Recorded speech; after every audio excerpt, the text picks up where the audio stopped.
Switch off.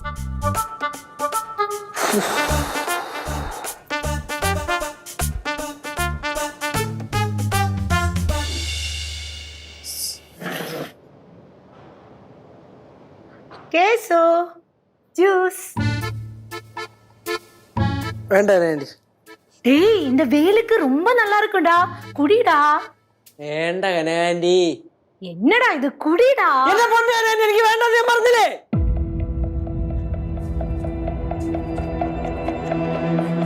എന്താ എന്താ അമ്മ കേസുക്ക് ജ്യൂസ് വേണ്ടാമാ.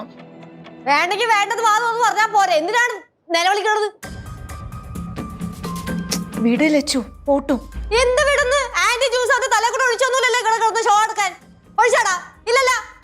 എടാ എന്താണ് നിന്റെ പ്രശ്നം? അതെ, എന്തെങ്കിലും ഉണ്ടെങ്കിൽ അത് വാ തുറന്ന് പറയണം, അല്ലാതെ മനസ്സിലാക്കാനുള്ള ബോധമൊന്നും ഞങ്ങൾക്കില്ല. എന്റെ പൊന്നി ചേച്ചി, എന്നെ മനസ്സിലാക്കാൻ ഞാൻ നിങ്ങളടുത്ത് പറഞ്ഞാ ഞാൻ എന്തെങ്കിലും കാര്യം നിങ്ങളടുത്ത് പറയാൻ വന്നാ? ഇല്ലല്ല. டே கேசு ஏதாவது பிரச்சனைனா சொல்லுடா. എന്റെ കനകാന്റി, എനിക്കൊരു പ്രശ്നം ഇല്ല. എനിക്ക് കുറച്ച് സമാധാനം വേണം, അത് നിങ്ങക്ക് തരാൻ പറ്റുമോ? പിന്നെ നിന്റെ സമാധാനം ഞങ്ങൾ പോക്കറ്റിലിട്ടുണ്ട് നടക്കുവാണല്ലോ. അതെ, നിങ്ങൾക്ക് ഇവിടെ നിന്ന് പോയി തരാൻ ഞാൻ വല്ലോം തരണോ? വേണ്ട വേണ്ട, ആവശ്യമില്ല, ഞാൻ പൊക്കോളാം. പ്രശ്നം കഴിഞ്ഞല്ലോ, നമ്മളങ്ങ് പോയേക്കാം.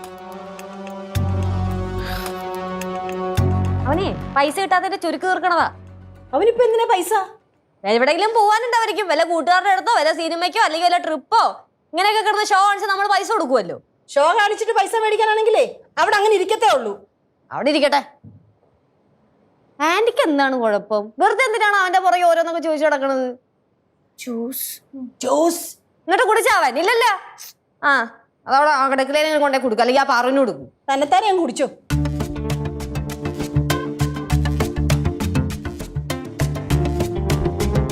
இனி யாருக்குமே நான் ஜூஸ் கொடுக்க மாட்டேன். அதான்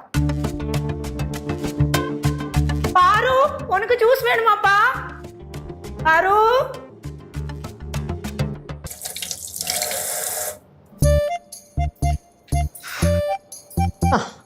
ഇവിടുന്ന് ഇറങ്ങിപ്പോയ പുത്രനെ കിട്ടിയായിരുന്നോ?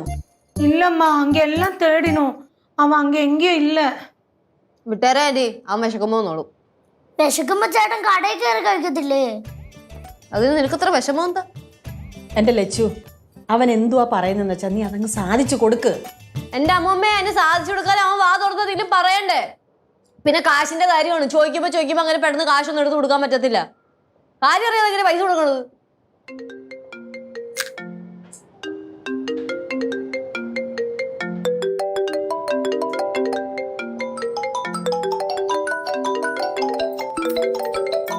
എന്താണ് ഒളിമ്പിക്സാ? 3 പേരുടെ ഫോൺ ഒരുമിച്ചടിക്കണേ. എന്റെ മുമ്പേ വന്ന പോലെ പരിചയമില്ലാത്ത നമ്പർ പോലെ. ശരിയാണല്ലോ. ചേച്ചി എടുക്ക്. വേണ്ട, എടുക്കണ്ട.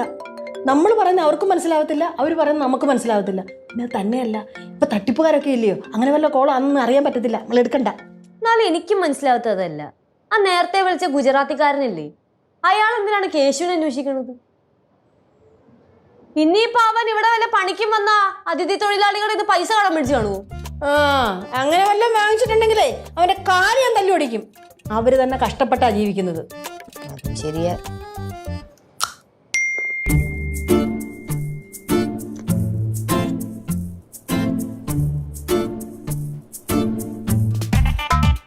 കള്ളം കേശു, എന്താണ് ഇങ്ങനത്തെ ഒരു മെസ്സേജ്? ആന്റി, അവനെ ഇവിടെ ഒന്നും തപ്പിയിട്ട് കണ്ടില്ലെന്ന് ഉറപ്പാണ്? ஆமா லட்சு, அங்க எல்லாம் நான் தேடி பார்த்தேன். എന്താ എന്താ മോളെ? ഒന്നുമില്ല, ഞാനേ ഒന്ന് അന്വേഷിച്ചിട്ട് വരാവേ.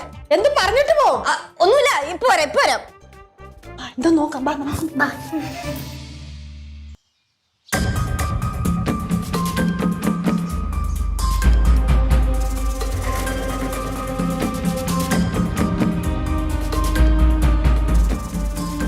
നിങ്ങൾ എങ്ങോട്ടാ? കേശുവിനെ അന്വേഷിച്ച്. എന്നാ പിന്നെ നിങ്ങൾ പോയി തപ്പു. അപ്പൊ നീ പിന്നെ ഇവിടെ പോവാ?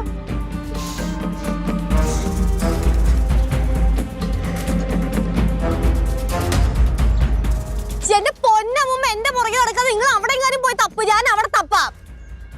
ചെല്ല്. എല്ലാം കിളി പോയതാണല്ലോ.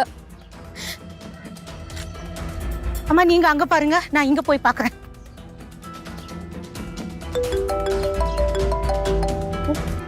ഷിബു റോക്സ പറ ഷിബു. നിന്നെ വിളിച്ച? ഞങ്ങളെ വിളിച്ചിട്ടുണ്ടായിരുന്നു. ഇല്ല, പക്ഷെ കാര്യം എന്താന്ന് മനസ്സിലായില്ല. അവന്റെ അടുത്ത് ചോദിച്ചിട്ട് അവൻ പറയണൂല. നിന്റെ അടുത്ത് അവരെന്താ പറഞ്ഞേ?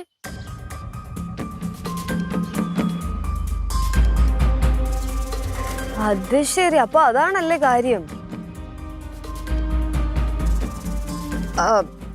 മനസ്സിലായി.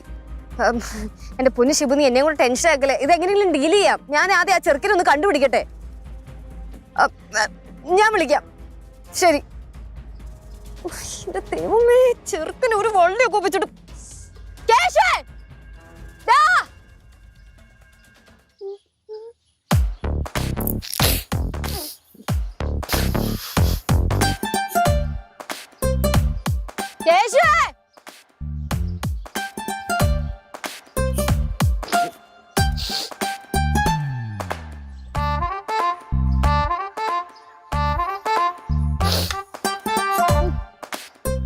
ഇങ്ങോട്ട് പിടിച്ചിരുന്നു മോങ്ങണവൻ.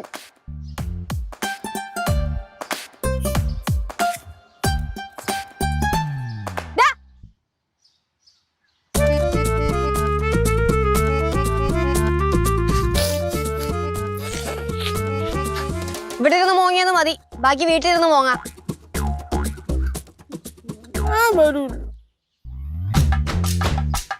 നിന്നെ അന്വേഷിച്ച് വീട്ടിൽ കുറച്ച് ആൾക്കാർ വന്നിട്ടുണ്ട്. ആര്? ഏതോ കുറച്ച് ഹിന്ദിക്കാരി. നീ എന്താ ഞെട്ടണേ? ഒന്നുമില്ല. നീയേ ഓൺലൈനിലേ ലോൺ ആപ്ലിക്കേഷൻ വല്ല പൈസ ലോൺ എടുത്തായിരുന്നോ? എടുത്താ ഇല്ലയോ? എടുത്ത്. എന്നിട്ട്? എന്റെ പൊന്നു ചേച്ചി, എനിക്കൊരു അബദ്ധം പറ്റിപ്പോയാണ്. ഞാൻ 10,000 രൂപ അതിനകത്തുനിന്ന് ലോണായിട്ട് എടുത്തുള്ളൂ. അത് ഞാൻ തിരിച്ച് അവന്മാര് പറഞ്ഞ കണക്കിന് പലിശ അനുസരിച്ച് എത്രന്ന് വെച്ചാൽ അടച്ചു കൊടുത്ത്. എന്നിട്ട് ഇപ്പൊ പിന്നെ അവന്മാര് പറയാ പിന്നെയും വേണമെന്ന് കാശ്. കഴുതേ, നീ അല്ലാതെ ആരെങ്കിലും ഇതേപോലത്തെ ഉടായ്പ ആപ്പിൽ നിന്നൊക്കെ പൈസ ലോൺ എടുക്കുവോ? അവരുണ്ടല്ലോ, നിന്റെ കോണ്ടാക്ട് ലിസ്റ്റിലുള്ള എല്ലാരെയും വിളിക്കുന്നുണ്ട്. അങ്ങനെയാണ് ഷിബുവിനെ വിളിച്ചത്. എന്നിട്ടാണ് ഷിബു പൈസ അടയ്ക്കാൻ വേണ്ടി നിന്റെ ആ മറ്റേ ചെറുക്കൻ്റെ എല്ലാം കൊടുത്തു വിട്ടത്. എന്നെ കൂടെ ഒന്നും പറയിപ്പിക്കരുത് കേട്ടാ. എടാ, ഞാനും രാവിലെ തൊട്ട് നിന്റെ പുറകെ നടക്കണല്ലേ, എന്താന്ന് ചോദിച്ചോണ്ട്. നിനക്ക് എന്റെ അടുത്ത് പറയായിരുന്നല്ലോ ഒരു വാക്ക്. അല്ലെങ്കിൽ പോട്ടെ, സിത്തുവിന്റെ അടുത്ത് പറയായിരുന്നല്ല. എന്നിട്ട് അവൻ ഇവിടെ വന്നിരുന്ന് മോങ്ങണ്.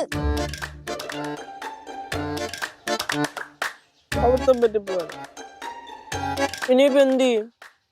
എന്ത് ചെയ്യാനാ? നീ പൈസ മൊത്തം അടച്ചെന്ന് പറഞ്ഞത് ശരിയാണോ? അവന്മാര് പറഞ്ഞ പൈസ മൊത്തം ഞാൻ അടച്ചു. അങ്ങനെയാണെങ്കിലേ ബാക്കി കാര്യം പോലീസുകാർ നോക്കിക്കോളും. എന്ത് ഫ്രോഡ് കേസ് നമുക്ക് കംപ്ലൈന്റ് ചെയ്യാം.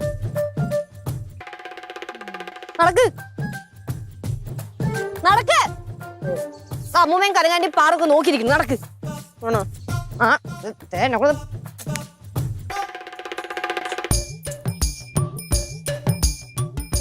ഈ കൊച്ചിറക്കനത് എവിടെ പോയേക്കുവാ? ഒരു വാ കഴിച്ചിട്ട് പോലും ഇല്ല. അതല്ലയോ? அம்மா வருத்தப்படாதீங்கம்மா, வருவான். பெருசாயிட்டான்ல. വരും എന്ന് പറയാൻ തുടങ്ങിട്ട് കുറെ നേരം ആയല്ലോ. வருவாம்மா. വേണ്ടായിരുന്നു.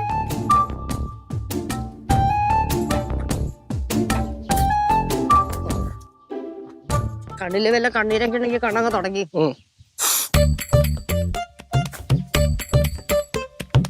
ചിരി.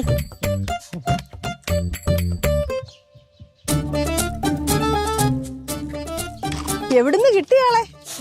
അതാ പാറമടയുടെ സൈഡിൽ നിന്ന് കിട്ടി. എന്തായിരുന്നു പ്രശ്നം? പ്രശ്നം വേറൊന്നുമല്ല അമ്മൂമ്മേ, ആ മെർലിനായിട്ടേ ചെറിയൊരു ജഗട. ഓ, അതായിരുന്നോ കാര്യം? അതിനാന്നോ മനുഷ്യനെ ഇത്രമാത്രം ടെൻഷൻ അടിപ്പിച്ചത്? லட்சு, அப்படின்னா நம்மளை கூப்பிட்ட ஹிந்திக்காரங்க? ആ ഹിന്ദിക്കാരി, അത് മെർലിന്റെ മാമന്മാര്. மாமம்மாரா? அவங்க ஹிந்தி பேசுறாங்களா?